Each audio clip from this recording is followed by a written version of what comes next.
សួស្តីបងប្អូនទាំងអស់គ្នា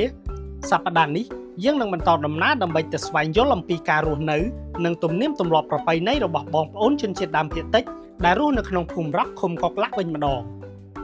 បាទបងប្អូននេះគឺទៅទីរួមស្រុកវ៉ុនសៃបាទទីរួមស្រុកវ៉ុនសៃហើយបន្ទាប់ពីនេះយើងនឹងទៅភូមិរ៉ុកឃុំកុកឡាក់ប៉ុន្តែមុននឹងយើងទៅដល់នោះគឺយើងត្រូវឆ្លងទៅខ្នងចម្លងពី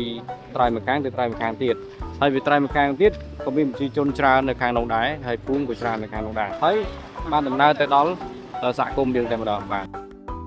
ចាំមើលការរស់នៅរបស់បងប្អូនជនជាតិដើមភាគតិចកាវ៉ែតមានភាពខុសគ្នាយ៉ាងណាជាមួយនឹងបងប្អូនជនជាតិដើមទំពួននិងក្រឹកជាពិសេសគឺសាវតាឃុំកុកឡាក់នេះតែម្ដងថាមូលហេតុអ្វីបានជាគេដាក់ឈ្មោះថាឃុំកុកឡាក់